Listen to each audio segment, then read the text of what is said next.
What's up, party people? This is Jude Snowboarder here from Facebook, Jude's Junk, Facebook comic book shop, and YouTube channel. And I kind of wanted to bring this point up because a lot of people think everybody on Facebook, social media is the same, and we're not. There are, well, maybe I should talk about sellers. There are retailers, and then there are wholesalers.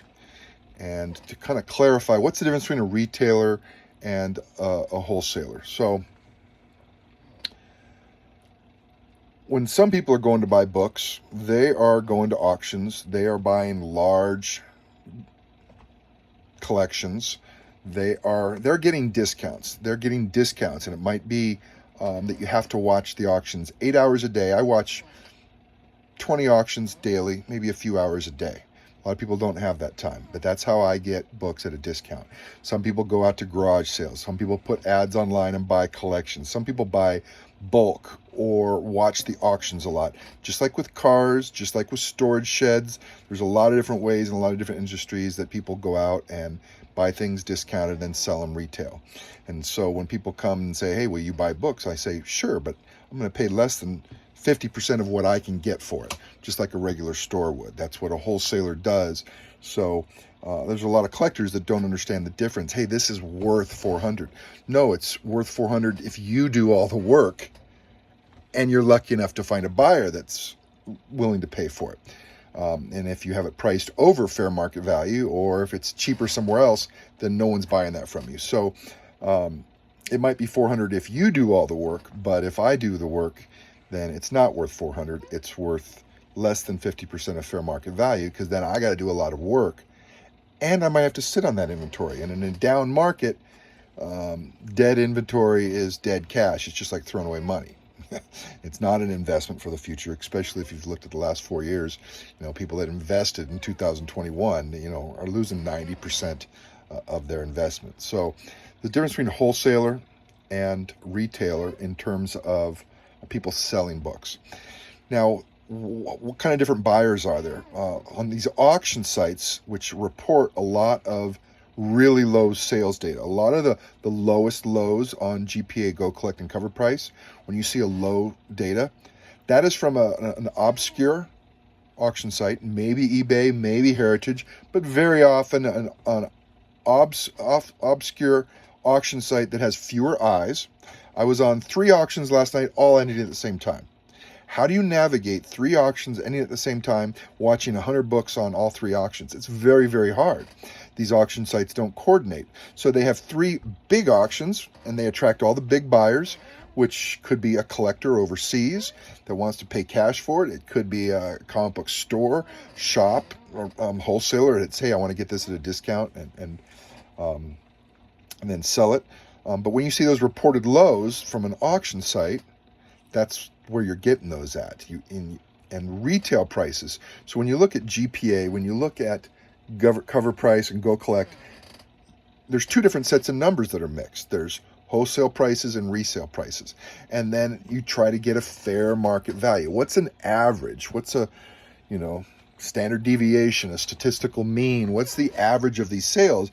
And so what you're getting is the lowest of lows for people that are doing a lot of work, and you're getting the highest that, hey, I want this book now. I'm going to go to eBay and I'm just going to pay whatever it is. Another thing to consider is a lot of those reported sales, most of those reported sales, $1,000 book, $2,000 book, $3,000 book, most of those reported sales all don't include the tax. So what that buyer actually paid on a $10,000 book is $10,600. So what is the fair market value? What that buyer paid. Completely out the door ship. That's all buyers care about. That's why people try to buy on Facebook, to avoid the tax. That's $6 on $100. That's $12 on a $200 book. $1,000 book, that's $60. So saving tax is why people want to go off a lot of those sites and buy social media, is to not have to pay that extra tax. So just be aware that when you see a $1,000 book price on Cover Price, GPA is what I use, that person actually spent $1,060, and if they did it on an auction site that wasn't watched, that might have been a low end price. So maybe the real fair market value is like 1,300, and then you see this low sale. Well, a lot of people just see that data as static. Oh, the value is going down. It's trending down. Well, one sale doesn't indicate a trend. So this is what I bring up. There's a difference between retailers and wholesalers selling books on in different locations. If I'm selling it privately through PayPal Goods and Services, that's not getting reported. If I'm just giving it all to an auction site, then those are going to get reported. Now, mind you, what's the difference between me selling my books at 1,000 and someone else selling their books through an auction site saying, hey, I just want to send my books to my comic shop and get rid of them. I just want to send them to Heritage and get rid of them. Well, that guy doesn't want to do any work. He wants to throw all of his books up on auction and the hope he gets. Some people think auction prices are fair market value. I don't personally think so, but some people think that, and that's great. If they can go off that model and meet their goals with that model, then go for it. But auction sites are different than Buy It Now, and you can see all the historical data, especially on Go Collect, because you can see where every one of those sales came from. The low sales are always like, Heritage auction, and then the high prices are eBay Buy It Now, eBay Buy It Now, eBay Buy It Now. So you can really see that the highs and lows on something like Go Collect, how they're split up between auction sites versus, the Buy It Nows. So this all relates back to wholesalers versus retailers. If I am selling as a wholesaler retailer, that's different. If I am buying as a wholesaler or retailer, that's different. So you got all these different activities going on in the comic book market. We're not just all collectors kind of doing the same thing. And these two sets of price points that you see, I just want to bring this up and highlight it. It's going to affect how you buy and sell. Comics don't have any, they're not like gold. Hey, give me what this gold is worth. It's a commodity. That gold has a value, and most gold stores will pay the same value for that gold because they just melt it down and they sell it in bulk. But comics don't have that kind of value.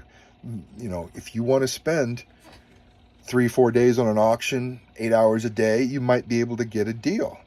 But if you're the kind of collector who says, hey, I want this book and I want it now. And a lot of people are like that.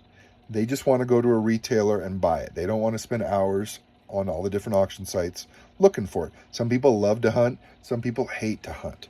The people that hate to hunt, that just want it now, they want to pay more. The people that love the hunt, they want a discount.